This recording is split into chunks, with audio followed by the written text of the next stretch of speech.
Bics Mihály, esti kérdés.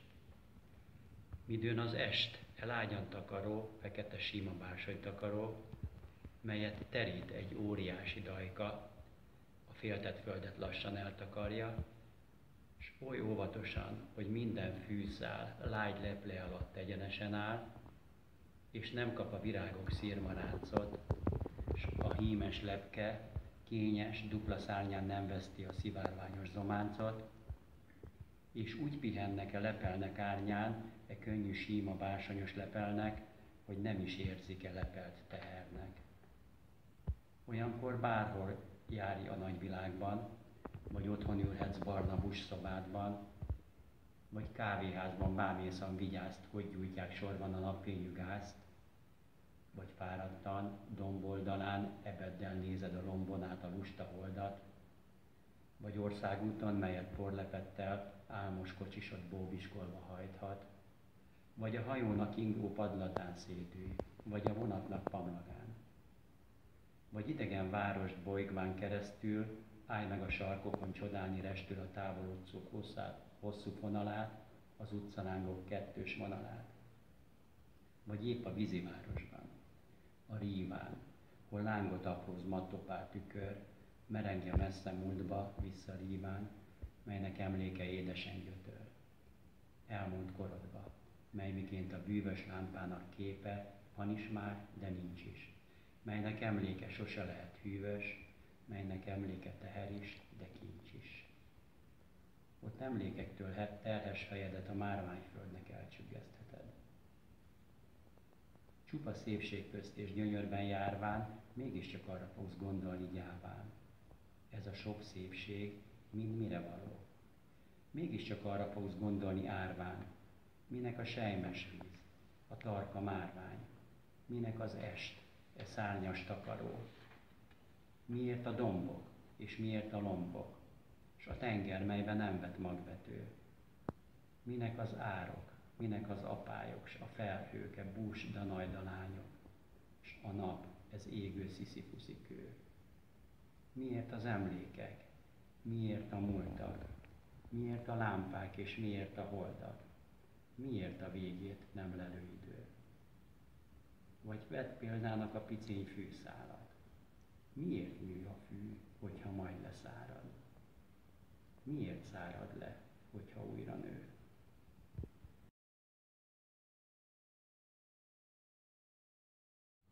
Óvis vers.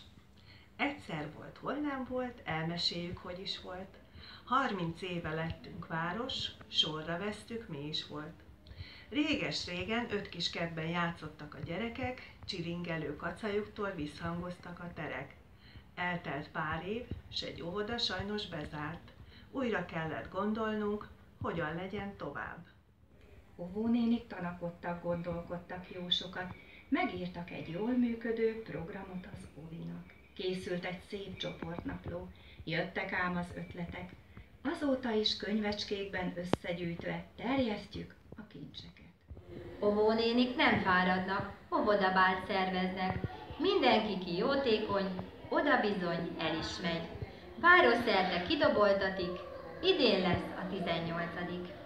Sportolni is szeretünk, vetélkedőt szervezünk. S mi ezért a jutalom? Vándor gomba, úgy bizony. Gombanapon, tornasorba szerveződve figyelünk a szervezőkre. Állomások, sora, hada, küzdelmeink savaborsa. Küzdött is hát mindenki a vándorkupát elnyerni. Nagy volt ám a sivalkodás, mikor a gomba gazdára talált. Tehetséget kincs nekünk, kutatjuk és keressük, és ha végre megleljük, sok örömmel fejlesztjük. Eddig tartott írásunk, aki tovább kíváncsi, jöjjön hozzánk játékosan tanulni. Szabon őrinc, nyitni kék részlet. Alszik a hóban a hegy, a völgy, hallgat az erdő, hallgat a föld. Egyszerre mégis rezzen a táj, hármat fütyül egy kismadár. Háromszor hármat lüktet a dala, vígan szaporál, mint éles fuvola. Az a fuvolás, a nyitnikék, már kezd és újra nyitnikék, fütyülik, nyitnikék, szívnek és tavasznak nyílnikék. Szalaiból a vára, fut, fut a pata. Fut, fut a pata, mihogy megnőtt, megdagad. Tusz meg tusztant a hólétől, majd hogy kilép a messzéből. Nem is fut, most vadul vágtat, kitépné a parti fákat. De ekkönnyen nem bír velük, kapaszkodik a gökejük.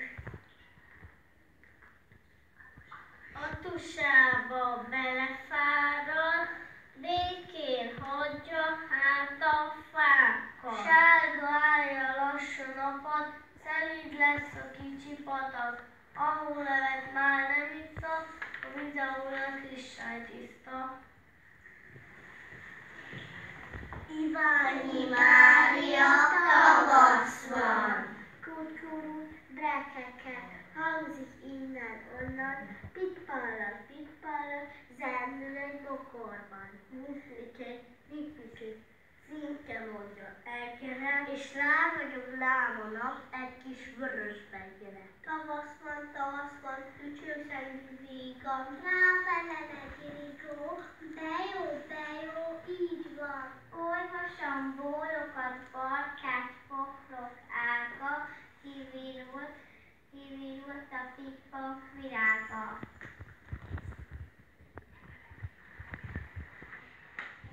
Bartos Erika gomba. Volt egy kicsi erdő, közepén egy gomba. Piros-fehér pöttyös, kalapka volt rajta. Arra szállt az égen egy kíváncsi csóka. Meglátta a gombát, meg is állt egy szóra. Milyen pompás kalap, nem adod-e nekem? Nem sütné a napfény annyira a fejem. Nem adhatom oda, válaszolt a gomba, de a dühös csóka lecsavart a rolla. Segíts, töltsve, segíts, kapd el azt a csókát. Lopogott a gomba, lógatta az orrát. Elkapta a tolvajt, azonnal a töltsve, visszakapta nyomban, kalapját a gomba.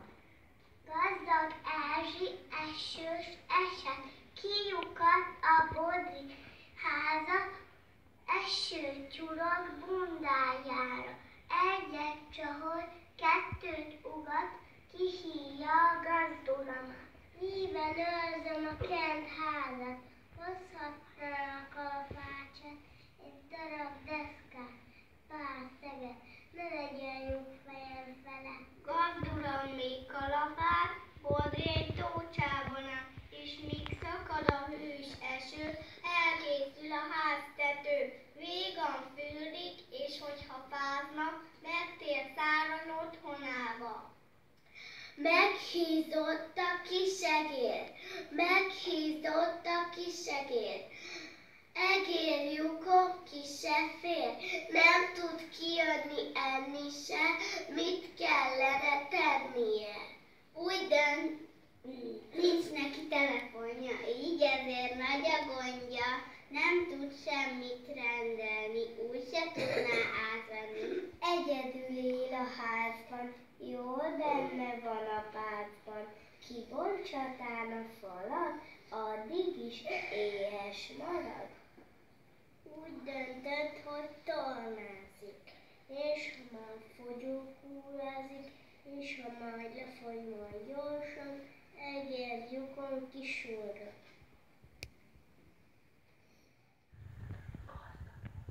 Gazdag Erzsi, eszik az eső,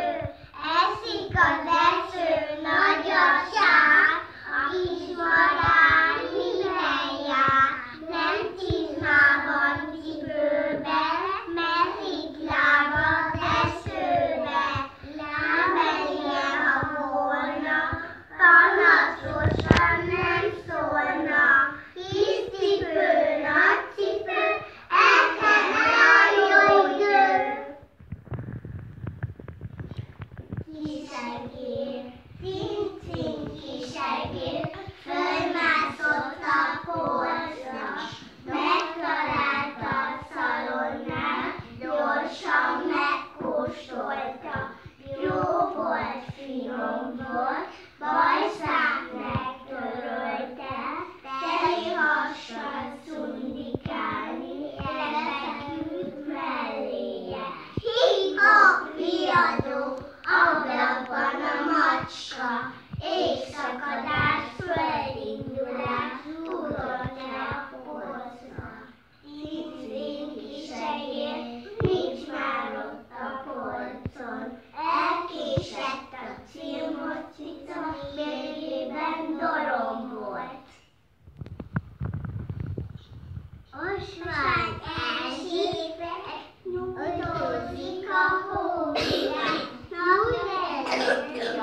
kis, éles mondokkal, akár mellett keresgélem, nem találom a zsebben. Itt volt elő a nadrágon, most meg sehol sem találom. Megvan, nadrágom, fordítva van a nadrágom. Nagybandó András, figyelsz, hogyha szeretsz, rám figyelsz, hogyha szeretsz, átölelsz, hogyha szeretsz, súlyba szólsz, hogyha szeretsz, áthajolsz. Szeress hát és rám figyelj, szeress hát és átölelj, szeress hát és súlyba szólj, szeress hát és átölelj. Így és Gyula,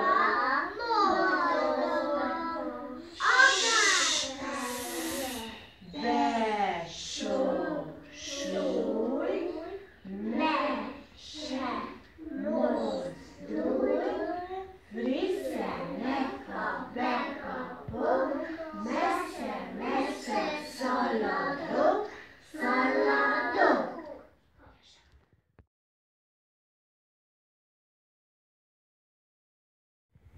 Nemes nagy átmegyek hóesésben, ásik a hó nagy csomóban, velép ugrál lent a hóban, velép elment az eszem, a hóesés betemelt, nem is ugrálsz alapos, hóesésben pacsakol, felfúj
Otto doktor bácsi, kérek egy kanalat, mondja szépen á. A lázmérőt bedugjuk a hóna alá. Maga kérem nagy beteg, biztos megint beteg. Öblögessen, borogasson, bújjon a dunyhába. Ha reggelig nem köhög, mehet óvodába. Várkonyi Katalin, hapci, megfázott az elefánt, rossz dolog a nátha, bánja már, hogy nem mehet a messzi Indiába. Látsz előtt egy kisgyerek, szánakozva nézi, mibe fújja ormányát az elefánt bébi. Nem fújhatja, nem bizony, csöpnyi zsebkendőbe, legfeljebb egy jókolja, lipi lepedőbe. Jaj, borbála, jelzőlámpa, jelzőlámpa áll a járdán, csudaokos szerkezet, zöld szemével, hogyha rám néz, azt jelenti mehetek. Ilyenkor én nem habozok, szépen el is indulok. Tudom, hogy a túloldalra veszély nélkül átjutok. Ám hogyha a jelzőlámpa piros szemmel néz felé, megállok a járda szélén, és nem indulok, de nem én, mert a lámpa figyelmeztet, átmenni most nem szabad. Világító piros szeme jelenti a tilosat. Okos ez a jelzőlámpa, csudaokos szerkezet, éber szemmel ügyel miránk, hogy ne érjen baleset. Zoltán hóvirág, jó, hogy látlak hóvirág, megkérdezem tőled, mi hírt hoztál, mit üzent, erdőnek, mezőnek, szedd a szárnyat szaporán, vidd a hírt madárka, útra kelt már a tavasz, itt lesz nem sokára. Esik a kis ház jakóig, erdő szélén kicsi házja, kivigyáz, nagy medve az őse, kis macskok a csőse. Lakik benne színes lepke, 3 sovány derevér, keresztes póka gerengály, és mindenki, aki belefér. Csilles bagoly, csiga-biga, vörös jóka, hürgegyék, erdő szélén, kis kunyhóba, édes álmod álmodik. Gazdag esik, megy a vonat, zsakatol, várnak rád valahol. Futó felhő elmarad, elhagytunk a madarat, sem állunk hazáig, kisi falunk tornáig.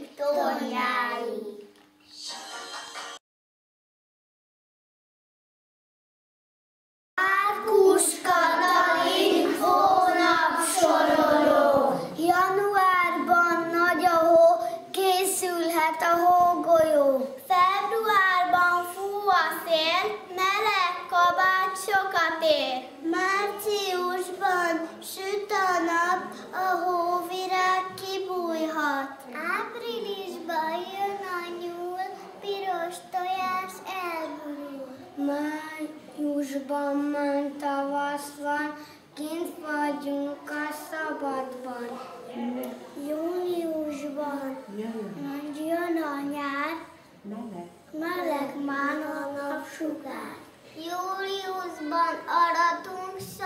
szorodik a magunk. Augusztusban pihenünk, egész nap csak henyélünk. Szeptemberben belegnek, iskolában csengetnek. Októberben gesztenye koppanhat a fejünkre. Novemberben jön a tél, havat hord a hideg szél. Decemberben karácsony, csengő cseng a faágon. Mentovics Éva, még a lakodalom. Viradattól szól a nóta, táncot robnak reggel óta. Férhez megy a királylánya, most készül a csipkefákla. Csattog a sok béka lába, szaladnak a békabálba.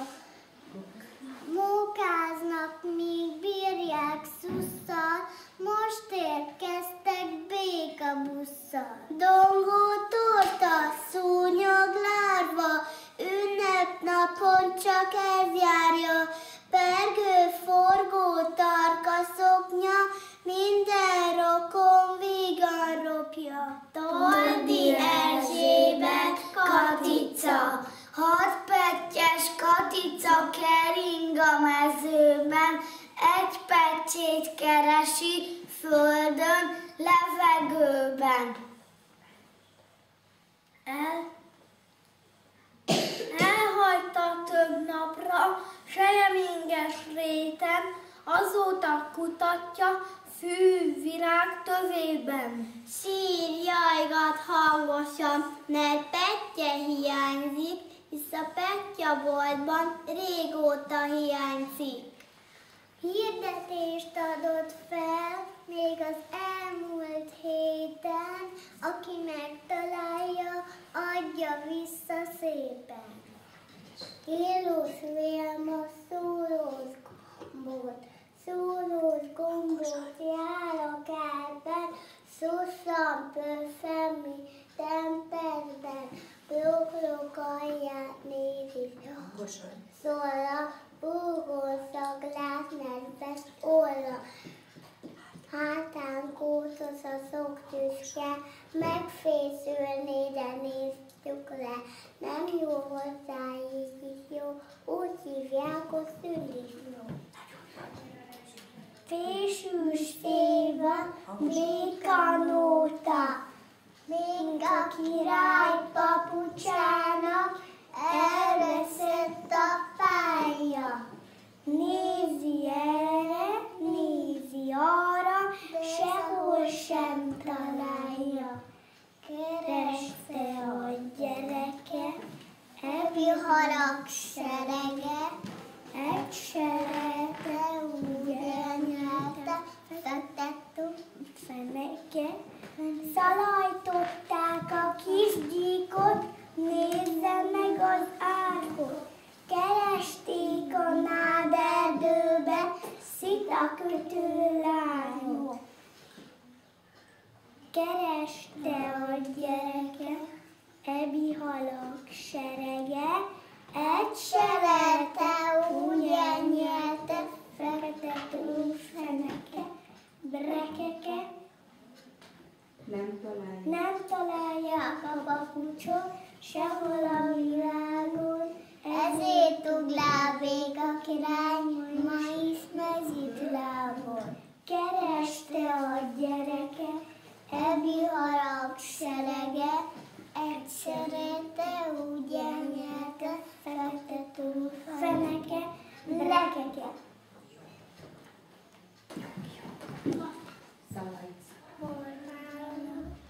Indulhat a vonatunk, hajtottam egy vonatot, a vonati ablakon, ablakba egy nagypapát, ölébe egy unokát.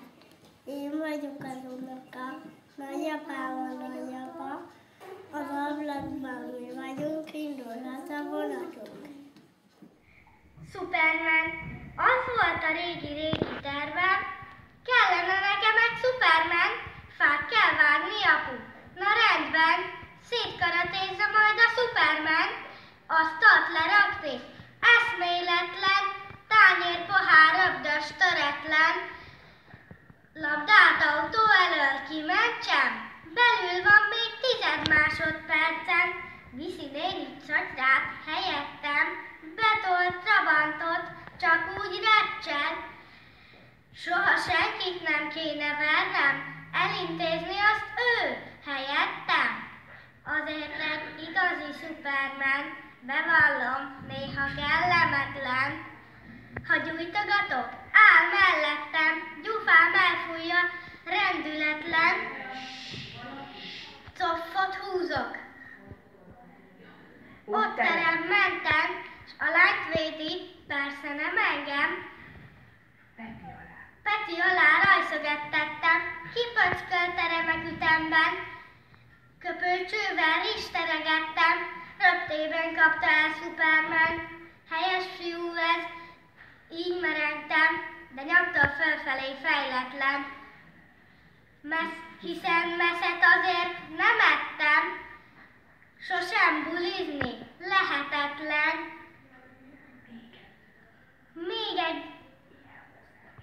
Még egy ilyen húzás Superman, s többé nem hordalak a zsebemben. Szemét az ég, lehújna sok szemét a ház, dúlna alatt alszik a rét, aludj el szépen kis Balázs. Lábára lehajtja fejét, alszik a bogár, a darázs, belealszik az ő mögés, aludj el szépen kis Balázs.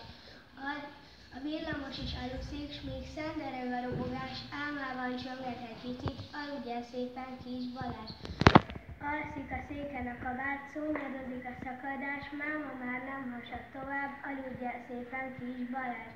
Szundít a labda meg a síp, az erdő a kirándulás, a jócukor is aluszik, aludj el szépen kis Balázs.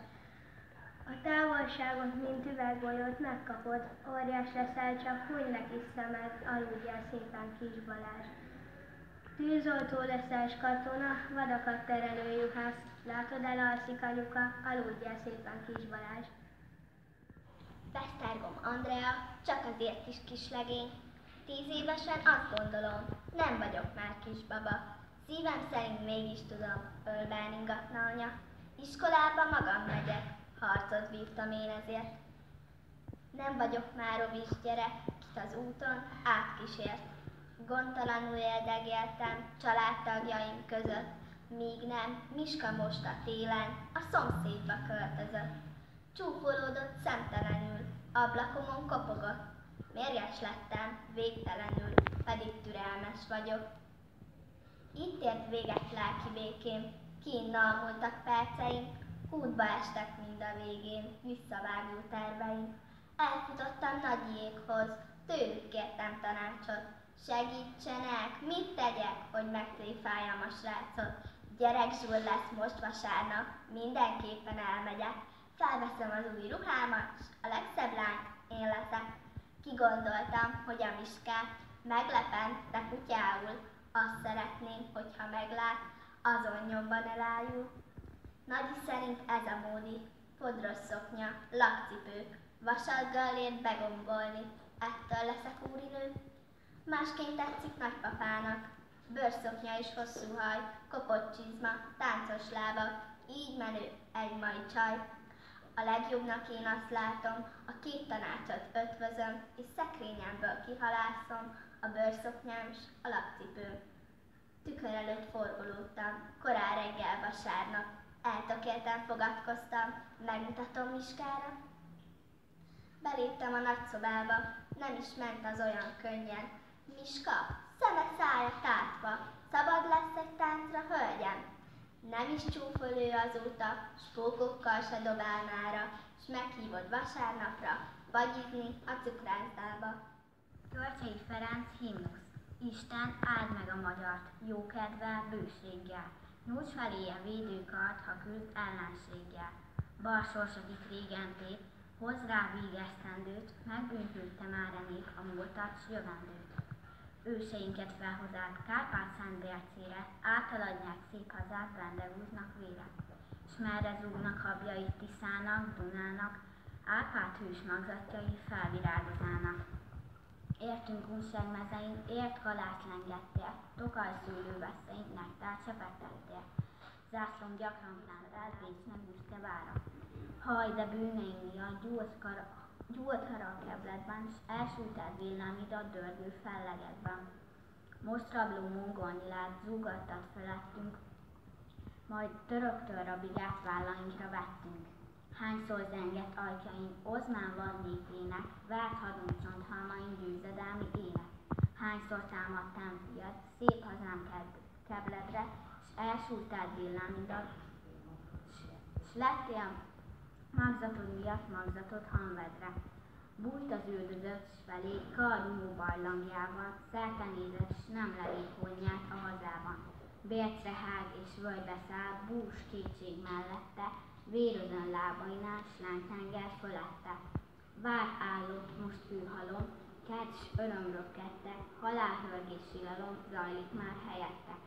S a szabadság nem virul a holtnap véréből, kínzó rabság könnye hull árvány fű szeméből. Száll meg Isten a magyart, kit vészek hányának, nyújt feléje védőkart, tengerén kínjának. Balsorsat régenté, hoz rá vígyesztendőt, megbűvülte már elég a múltat sivendőt. Petőfi Sándor, az Alföld. Itt nekem te zordon Kárpátoknak, fengresekkel vadregényes tája. Tán csodálak, ám de nem szeretlek, s képzetem hegyvölgyére nem járja. Lenn az Alföld, tengersík vidékén, ott vagyok hon, ott az én világom. Börtönéből szabadult sas lelkem, ha rónák végtelenjét látom. Petőfi Sándor, János Vitéz első rész. Tüzesen sült le a nyári nap sugára, az ég tetejéből a juhász bojtára. Fölösleges dolog sütnie oly nagyon, a juhásznak úgyis nagy melege vagyon. Szerelem tüzeig fiatal szívében, úgy legelteti a nyájt a falu végén. Falu végen nyálja, míg szerte legelész, ő addig subaján a fűben heverész. Petőfi Sándor, János Vitéz, 27. rész. Hogy belépett János Vitéz az országba, mindent, amit látott, csodálkozva látta. A rózsaszín fénytől kápráztak szemei, alig hogy merészelt körültekinteni. Meg nem futamodtak tőle a tündérek, gyermekszegítséggel hozzá közelgének. Illették őt nyájas anyelgő beszéddel, és a szigetbe őt mélyen vezeték el. Amint János Vitéz mindent megszemléle, s végtére álmából mindent föleszmélek. Kétségbeesés szállt szívének tájára, mert eszébe jutott kedves Iluskája. Szabó Lőrinc ima a gyermekekért. Fák, csillagok, állatok és kövek. Szeressétek a gyermekeimet. Ha messze voltak tőlem, az alatt. Eddig is rátok bíztam sorsokat. Én hozzám mindig csak jók voltatok. Szeressétek őket, ha meghalok.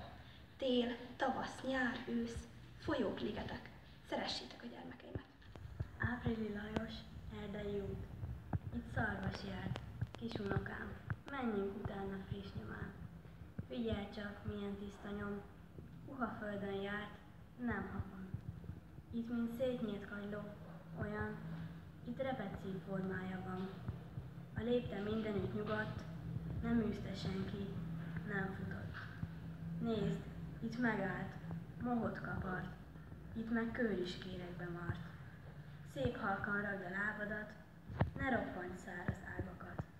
Most fényességbe tér utunk, zúzmarás tisztásul jutunk. Oda nézd, ott áll a csodás, s körül ragyogás, ragyogás. Tótártál, láng, eldobtam egy gyufát, s legott, hegykerobogásba fogott. Lábhegyre állt a kis nyulánk, hegyes sikkájú, sárga láng. Vígat nyújtózott, furcsa törpe, izget mozgott, előre, körbe. Lengett, táncolt, a zöldbe mart, nyilván pompás tűzvészt akart, piros csodát, ízszóleget. Csokonai Vitéz Mihály a reményhez. Földiekkel játszó égi tünemény, istenségnek látszó csalfa, vak remény. Kit teremt magának a boldogtalan, s mint védadjárának bókol untalan. Sima száddal mit kecsegtetsz, miért nevetsz felém? Kéteskedvet miért csapatesz még most is belém? Csak maradj magadnak, biztatom morál. Hittem szép szavadnak, mégis megcsalál. Sándor, lánzati dal. Talpra magyar, híja haza. Itt az idő, most vagy soha. Rabok legyünk, vagy szabadok? Ez a kérdés, választatok. A magyarok istenére esküszünk, hogy rabok tovább nem leszünk. Rabok voltunk mostanáig, kárhozottak ősapáink, kik szabadon éltek, haltak, szolgaföldben nem nyughatnak. A magyarok istenére esküszünk, hogy rabok tovább nem leszünk. Petőfi Sándor, szeptember végén. Még nyílnak a völgyben a kerti virágok, még zöldel a nyárfa az ablak előtt, de látod a mottan a téli világot? Már hót akar el a bércitetőd. Még ifjú szívemben a lángsugarú nyár, s még benne virít az egész kikelet, de íme sötét hajam őszbe vegyül már, a téldere már megüté fejemet. Miklós, nem tudhatom. Nem tudhatom, hogy másnak a tájék mit jelent. Nekem szülőhazám itt, e lángoktól ölelt kis ország, messze ringó gyerekkorom világa. Belőle nőttem én, mint fatörzsből gyönge ága, s remélem, testem is majd e földbe süpped el. Itthon vagyok, s ha néha lábamhoz térdepel egy-egy bokor, nevét is, virágát is tudom. Tudom, hogy merre mennek, kik mennek az úton, s tudom, hogy mit jelentett egy nyári alkonyon. A házfalakról csorgó vöröslő fájdalom. Ki gépen száll fölébe, annak térképet állj, s nem tudja, hol lakott itt Vörösmarty Mihály. Annak mit rejte térkép, gyáras vad laktanyát? De nékem szöcskét, ökröt, tornyot, szelíd tanyát. Az gyárat lát a látsön és szántóföldeket, míg én dolgozót is, ki dolgáért remeg. Erdőt, füttyös gyümölcsös szőlőt és sírokat, a sírok közt anyókát, ki halkan sírogat. S mi föntről pusztítandó vasút vagy gyárüzem, az bakterház, s a bakter előtte áll s üzen. Piros zászló kezében körötte sok gyerek, s a gyárak udvarába komondor hempereg. S ott a park, a régi szerelmek lábnyoma, a csókok íze számban hol méz, hol áfonya. S az iskolába menvén a járda peremén, hogy ne feleljek aznap, egy kőre léptem én. Ím itt e kő, de föntről e kő se látható. Nincs műszer, melyen mindez jól megmutatható. Hisz bűnösök vagyunk mi, akár a többi nép. S tudjuk, miben vétkeztünk, mikor, hol és miképp. De élnek dolgozók itt, költők is bűntelen, és csettszopók, akiben megnő az értelem. Világít bennük, őrzik sötét pincékbe bújva. Míg jelt nem ír hazánkba újból a béke ujja. S folytott szavunkra majd a friss szóval ők felelnek. Nagy szárnyadat borítsd ránk, virrasztó éji felleg. Radnóti Miklós, Alkonyati Elékia. Ó, alkonyatnak könnyű vétkei, semmit tevés és pillanatnyi csönd. Az álmos hegyek fejére lassan az est ringó folyókat önt. A napzaja leúszik messzire, lépek, s mintha suttogásba járnék, fut macska talpain a tompa fény, halvány árnyat szül a vastag árnyék. Régi halottainknak húsa fű és virág, s mindenhol meglelem. Vékony illatukkal áldogálok, s oly megszokott már a félelem. Fodrozó füst az akácok sora, a hallgató sötét rájuk hajolt. Előre gurul, és tétován megáll, föltartott ujjamon a lomhahold. Esti béke, téged köszöntelek, az úton nehéz napon pora száll, lassú szívemben ilyenkor lágyan, szendereg a folyton készülő halál. Petőfi Sándor, szeptember végén. Még nyílnak a völgyben a kerti virágok, még zöldel a nyárfa az ablak előtt, de látod amottan a téli világot? Már hót akar el a bércitetőt. Még ifjú szívemben a lángsugarú nyár, s benne virít az egész kikelet, de íme sötét hajam őszbe vegyül már, a téldere már megüté fejemet. Elhull a virág, eliramlik az élet, ülj hitvesen, ülj az ölembe ide. Ki most fejedet keblemre te védd le, holnap nem omolsz-e sírom fölibe. Ó, mondd, ha előbb halok el, tetteimnek könnyezve borítasz le szemfödelet. S rábírhat majdan-e egy ifjú szerelme, hogy elhagyod érte az én nevemet. Ha eldobod egykor az özvegyi fátyolt, fejfámra a sötét lobogóul akaszt. Én feljövök érte a síri világból, az éj közepén, s oda leviszem azt. Letörölni vélek könnyűimet érted, ki könnyedén elfedett hívedet, s szív seveit bekötözni, ki téged, még akkor is, ott is, örökre szeret. Petőfi Sándor, anyám tyúkja. Ej, mi a kő tyúkanyó? Kend a szobában lakik, itt benn, lám csak jó az Isten, jótád. hogy felvitte a Ken dolgát. Így szaladgál föl és alá, még a ládára is felszáll. Eszébe jut kotkodákol, s nem verik ki a szobából. Dehogy verik, mint a galambot etetik. Válogat a kendermagban, a kis király seje jobban. Ezért aztán tyúkanyó, hát jól megbecsülje Ken magát. Ipparkodjék, ne legyen ám tojás szűkében az anyám. Morzsakutyánk, hegyezd füled, hadd beszélek mostan veled. Régi cseléd vagy a háznál, mindig emberül szolgáltál. Ezután is jó légy, morzsa, kedvet ne kapja tyúkhúsra. Élj a tyúkkal barátságba, anyám egyetlen jószága. Páci Mihály, valami nincs sehol. Süvítnek napjaink a forró sortüzek. Valamit minden nap elmulasztunk. Robotolunk, lélekszakadva jóttevőn, s valamit minden tettben elmulasztunk. Áldozódunk a szerelemben egy életen át, s valamit minden csókban elmulasztunk, mert valami hiányzik minden ölelésből. Minden csókból hiányzik valami. Hiába alkotjuk meg, s vívunk érte naponta, minden szerelemből hiányzik valami. Hiába verekszünk érte halálig, ha miénk is, a boldogságból hiányzik valami. Jól lakhatsz boldoglásig a gyönyörökkel, az életedből hiányzik valami. Hiába vágysz az emberi teljességre, mert az emberből hiányzik valami. Hiába reménykedsz a megváltó egészben, mert az egészből hiányzik valami. A mindenségből hiányzik egy csillag, a mindenségből hiányzik valami.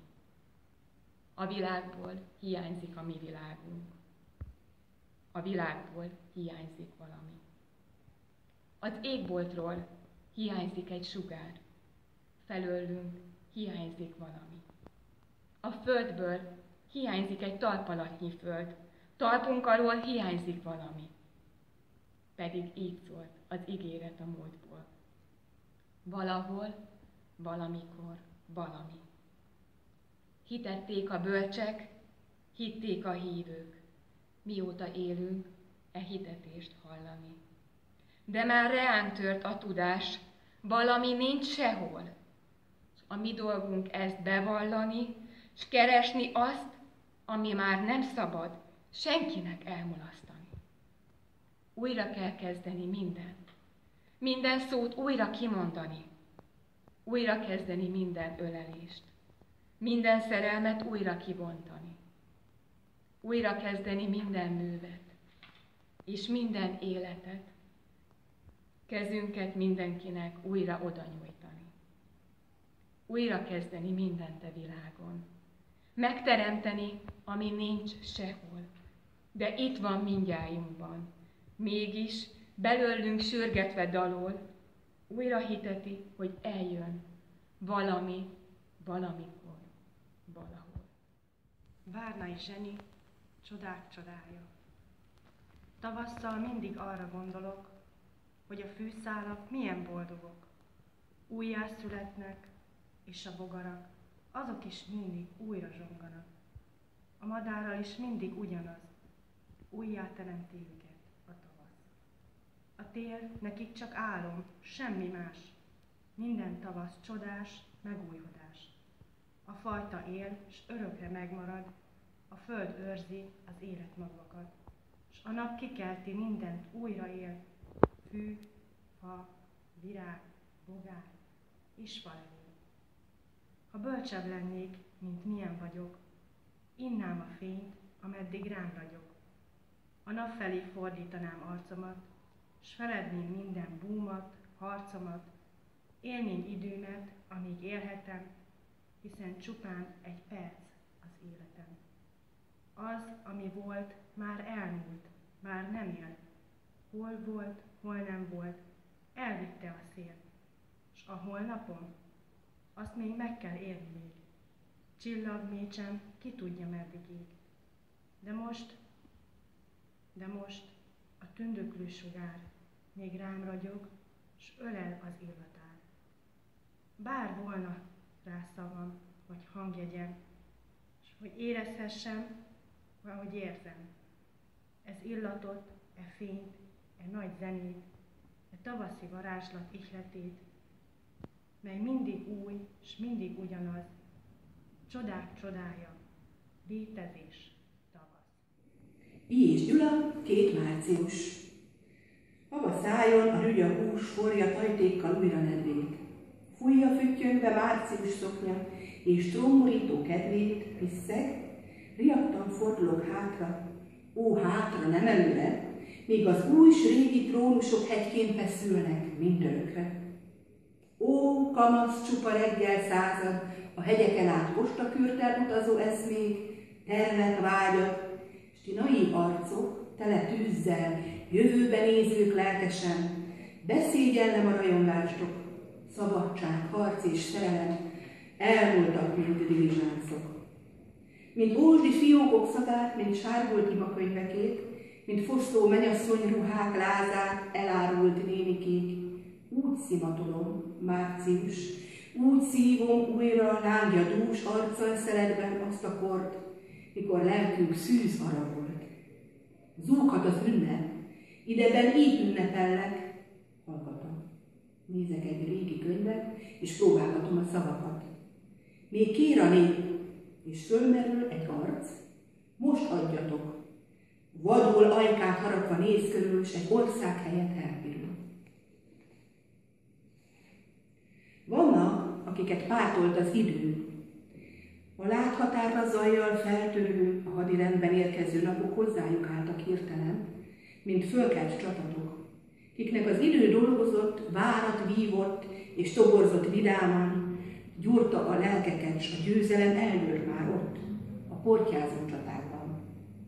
Új március jön, új év, áradó sereg napjával egy új áruló. Ha vannak, kiknek diadalkapó füstölgő bástya minden birkadás, nekünk új háború, hult zászló, dult falu. Az idő nekünk rontó hada, és Pest is, barátim, tűz áradás, s hol a harang, s a harangra a kéz. Szikláról nézem kisnépünk jövőjét. Reménytelen vagyok. Miért hazudnénk? Utolsó elmélkedésünk az árban, ó március, csak azért tornyosulsz már, hogy rólad még tisztábban és még messzebbre lássam. Mi partjainkból az örvény beszédült, mint a vetésből visz már piszkosult ár, és vinni fog. Mert mi is csak beszéltünk. Tankó sirató Károly, biztató. Ne ess kétségbe, érjen bármi, csak egy a törvény, várni, várni. Ha reszket alattad a föld, csak önmagad meg ne öld. Ha egyetlen vagy, mint a száfa, felvillad még magányod álma. Minden beérik, révbe fut, és győzött az, ki várni tud. Petőfi Sándor, kérdezd, szeretlek-e? Kérdezd, szeretlek-e? És megmondom én, hogy szeretlek, mert ezt mondhatom. De ó, ne kérdezd, mennyire szeretlek, mert én azt magam sem tudom. Azt tudni csak, hogy mély a tengerszem, de milyen mély, nem tudja senki sem. Mondhatnék esküt, hosszú és nagy esküt, az ég felé tartván kezem, hogy szívem minden dobbanását érted, és egyedül érted leszem, hogy örök lába benne a hűség, mely még ott lent a föld alatt is ég. És mondhatnék átkot, hosszú és nagy átkot, mely mint a villám érjen el, s égesse, tépje lelkemet, legmélyebb pokolba mártott körmivel. Ha elfeledlek téged, kedvesem, sőt, ha rólad megfeledkezem. Nem mondok esküt és átkot. Jaj, Anna, jaj, akit ez tart vissza csak. Én eskü és átok nélkül is örökre, lelkem lelkébe tartalak. Ott fogsz te állni magas fényesen, mint a tejút a legmagasabb egen. És örök hűségem, ó, ez a hűség is, még a te érdemed csupán. Hogy szerethetne mást többé, akit te szerettél, dicső leány. Ki egyszer már a mennybe szállt vala, nem látja azt a föld többé soha. József Attila, kertész leszek. Kertész leszek, fát nevelek, kelő nappal én is kelek. Nem törődöm semmi mással, csak a beoltott virággal. Minden beoltott virágom kedvesen lesz virágáron. Ha család lesz, azt se bánom, igaz lesz majd a virágom. Tejet iszok és pipázok, jó híremre jól vigyázok. Nem ér engem veszedelem, magamat is elültetem. Kell ez nagyon, igen nagyon, napkeleten, napnyugaton. Ha már elpusztul a világ, legyen a sírjára virág. Adi rendre, őrizem a szemed. Már bénülő kezemmel fogom meg a kezedet, már bénülő szememmel őrizem a szemedet. Világok pusztulásán ősigat, kit rettenet ősz, érkeztem meg hozzád, s várok riadtan veled. Már bénülő kezemmel fogom meg a kezedet, már bénülő szememmel őrizem a szemedet. Nem tudom miért, meddig maradok meg még neked, de a kezedet fogom, s őrizem a szemedet. Nagyvandó András, nagyon. Egy kövér bögre az asztalán, henger mint a nagyszobák talán. Egy Mária kép az ágy fölött, kék festője, amibe öltözött. Színezüst haja, mint kifésült, hajszálazva a csontból majd fésült. Pontja, mint hajnalban feltekert. A házból jövet várta már a kert. A kapunál viruló májva, ahogy nézegette, megállva. Dalolt, mikor a tésztát gyúrta, árnyékba ült, hogy magát kifújja. Napfényre tette a torkonyát, majd a konyha napestig tartanált. A fekete lábas a kanna, ahogy szénig öntötte, s elkavarta. Az asztal mentől az adroszon, s ahogy mondta, hozom már, hozom. Az első tányér apókának nehéz napja volt, éhes volt, várott. Aztán magának egy kis levest, ketten hanalasztva, 4 csöndes est. Végül felsöpört, felmosott rendre, este az ágyon ült, elmerengve. Ruháit széktámlára hajtva, fésűjével konyhát kibontva hanyat tört. Álmatára holnap, és ráncai lágyan kisimulnak. Szabó Lőrinc az áprilisi ügyekhez. Nem láttalak egy hétig kis ügyek, és közben milyen nagyra nőttetek. Hüvelyküket. Kilombosodtatok, és 1000 könnyű és friss fodrotok halványzöld lánként repdesi körül a galjakat, és táncol és örül. De szépek vagytok, tavaszi ügyek, de bátrak vagytok. Nem kérdezitek, mi várátok, ha itt az ideje, mint a barna földből a rétfüve, a barna ágból kicsaptok ti is, akármilyen hideg az április. Bölcsek vagytok ti, szárnybontó ügyek, bölcsebbek, mint én, egészségesek. Egy hónapja nem láttuk a napot, mégis hittetek, és kibújtatok, hajtott a szent önzés, küzdöttetek, győzni akartatok, és győztetek. Győztetek, hívő ügyek, s levelek, irigyelhetem erényeteket. Bolond idő járt rám is, április hosszú, naptalan, és én a komisz tavaszban, mely oly zord és fénytelen, hitetlen voltam és reménytelen. Az voltam, fáradt, gyáva és beteg, utáltam már az egész életet. És ez kellett, ez a büszke változás, szemeimben ez a csodálkozás, ez kellett, hogy megváltsam magam, és megérthessem a példátokat. Hős példátokat, parányi ügyek. Egy hét alatt de nagyra nőttetek. Zöld zászlaitok felrepültek a bokrok, a fák és a hegyek csúcsaira, s hiába ez a gyilkos április, reményt hirdettek, reményt nekem is. József Attila, ülünk egymás mellett. Ülünk egymás mellett a padon, ülünk egymás mellett némán, hallgatagon. Ő nem szól hozzám, és én se szólok néki, miért kell a csüggetnek dúsan mégis élni. Nem szólok hozzá, bár tudom, hogy szerelme, Hallgatok mellette, bár tudom a lelke. A lelke szerelme csupán érte még, és azt is tudom, hogy meg fog siratni még. A mama, írta József Attila. Már egy hete csak a mamára gondolok mindig, megállva, nyikorgó kosárral ölében ment a padlásra. Ment serényen, nem szidott, nem is nézett én rám. Én még őszinte ember voltam, ordítottam, toporzékoltam, hagyja a dagat ruhát másra, engem vigyen föl a padlásra. Csak ment, s teregetett némán, és a ruhák fényes, nem szidott, nem is nézett én rám. És a ruhák fényesen suhogva, keringtek, szálltak a magasba. Nem nyafognék, de most már késő, most látom, mi óriás ő, szürke haja lebben az égen, s kékítőt old az ég vizébe. Váci Mihály kacagott 23 évet. Horányi Jani Aranyos Kósza unokabátyámnak meghalt 23 éves korában tüdőbajban. Szőke volt, mint mennyben a szellők, s a júliusi asztagok.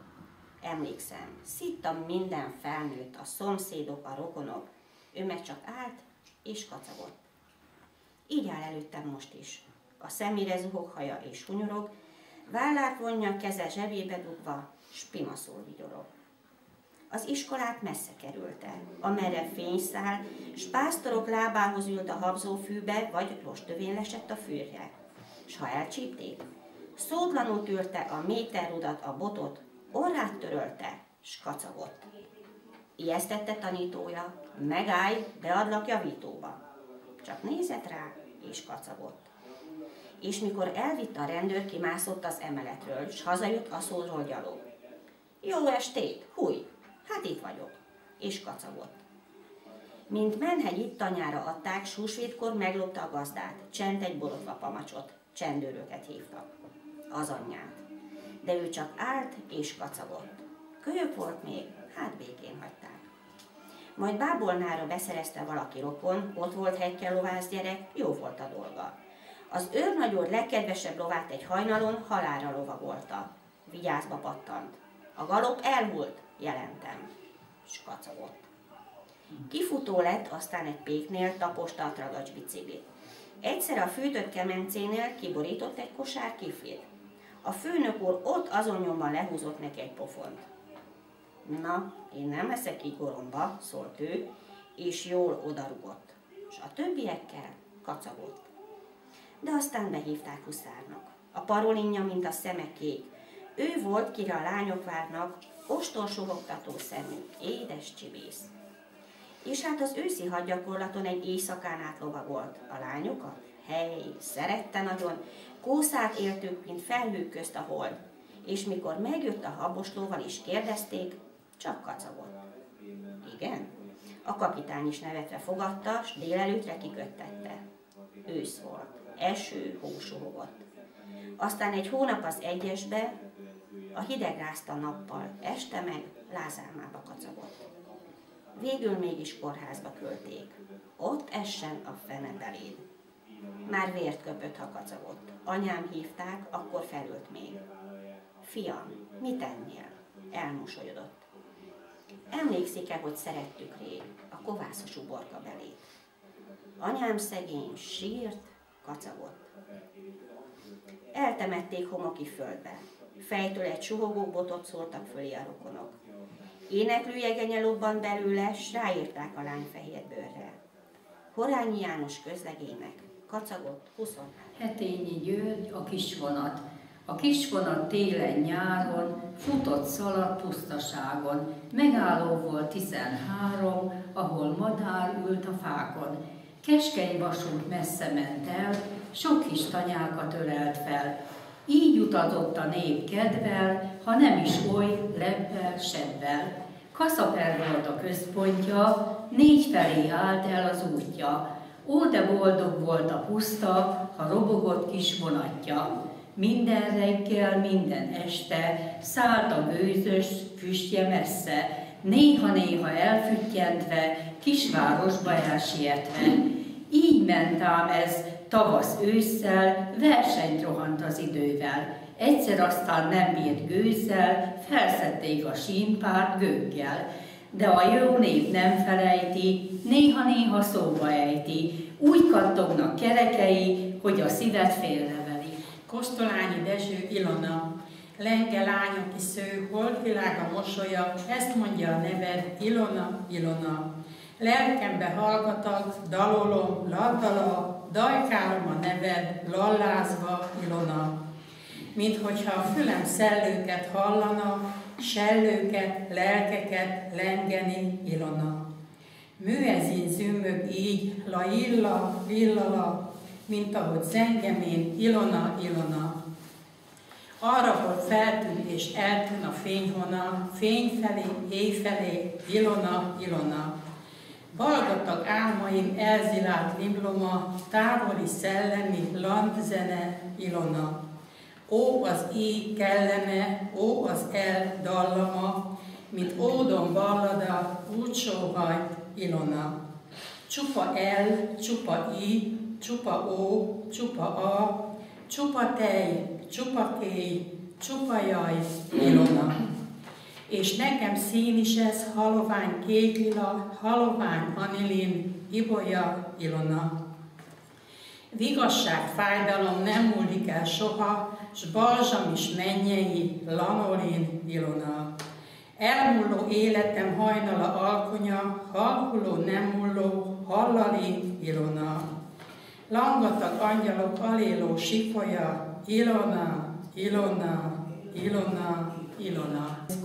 Mihail, ó, jössze már! Látod, a fecske útra kél, hull a sápadt diólevél, deres a szőlő, őszre jár. Ó, jössze már! Ó, jössze már! Karomba veszlek itt megint, még szemem szomjad rád tekint. S fejem válladon elpihen, szép szeliden. Hányszor bolyongtunk édesen, e völgyölén a rétegen, s fölemeltelek, drága társ, hogy messze láss. Vannak-e földön mindenütt szép nők, szikrákat szór szemük, de mint te, oly kedves, komoly, nincsen sehol. Te vagy a lelkem, életem, tündökölsz tisztán, fényesen. Hol is találnék csillagot, mely így ragyog. Késő ősz van, csillan a dér, halkan csörren a holtlevél. Didereg a puszta határ, ó, jössze már! Agnópi Miklós, nem tudhatom. Nem tudhatom, hogy másnak-e tájék mit jelent. Nekem szülőhazám itt a lángoktól ölelt kisország, messze ringó gyermekkorom világa. Belőle nőttem én, mint fatörzsből gyönge ága, s remélem, testem is majd a földbe süpped el. Itthon vagyok. S ha néha lábamhoz térdepel egy-egy bokor, nevét is, világát is tudom, hogy merre mennek, kik mennek az úton, és tudom, hogy mit jelenthet egy nyári alkonyon a házfalakról csorgó vöröslő fájdalom. Ki gépen száll fölébe, annak térképet állj, és nem tudja, hol lakott itt Vörösmarty Mihály. Annak mit rejtett térkép? Gyárat, s vadlattanyát, de nékem szöcskét, ökröt, tornyót szelít tanyát, az gyárat lát, a tábla látcsőlésén szántóföldeket, míg én dolgozót is ki dolgáért remeg, erdőt, füttyös gyümölcsöst, szőlőt és sírokat, a sírok közt a nyokát ki halkan sírogat. És mi föntről pusztítandó vasút vagy gyárüzem, az bakterház, s a bakter előtte áll, s üzen, piros zászló kezében, körötte sok gyerek, s a gyárak udvarában kommandor emberek. És ott a park. A régi szerelmek lábnyoma, a csókok íze számban, hol mész, hol áfonya, és az iskolába menvén a járda peremén, hogy ne feleljek, aznap egy körre léptem én. S ím ittek ő, de föntről kő sem látható, nincs műszer, melyen mindez jól megmutatható. Hisz bűnösök vagyunk mi, akár a többi nép, s tudjuk, miben vétkeztünk, mikor, hol és miképp, de élnek dolgozók itt, költők is bűntelen, és csetszógók, akikben megnő az értelem, világít bennük, őrzik, sötét pincékbe bújva, míg jelt nem ér hazánkra újból a béke útja. S folytott szavunkra majd friss szóval ők felelnek. Nagy szárnyadat, borítsd ránk virasztó éjfelleg. Adi Endre, a bánat dalaiból. Mikor megláttalak, új életre keltem. Kínos élet zordó múltját elfeledtem. Megnyílott előttem a bezárult éden, újra felragyogott, elhamvadt reményem.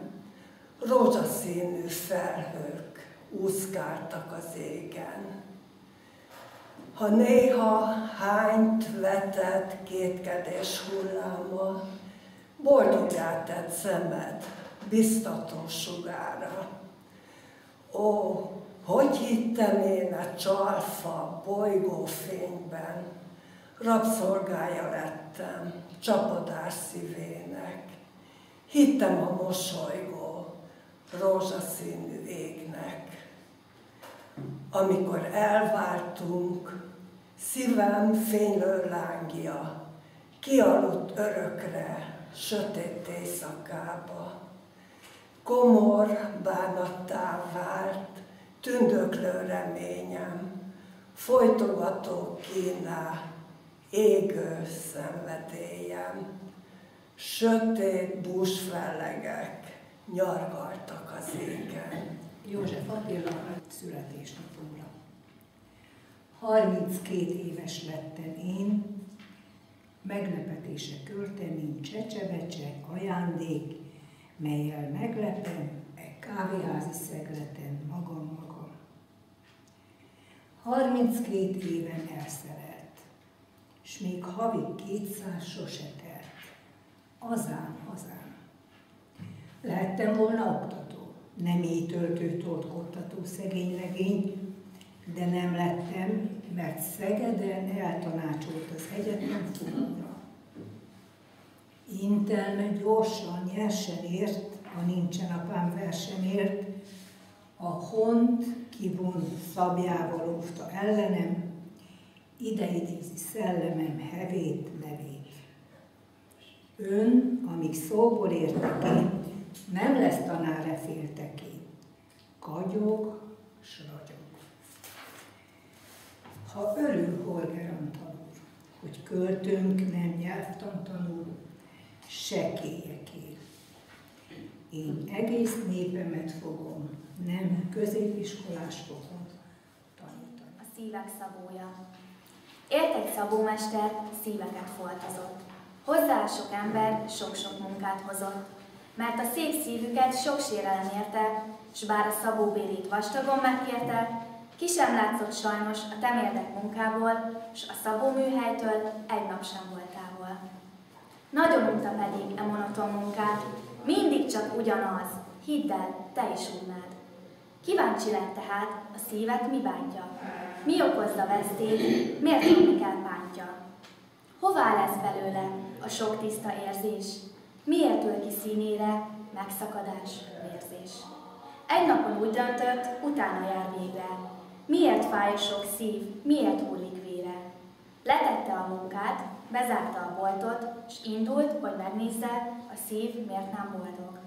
Áruhában járta végig a világot, feljegyezte sorban, amit útján látott.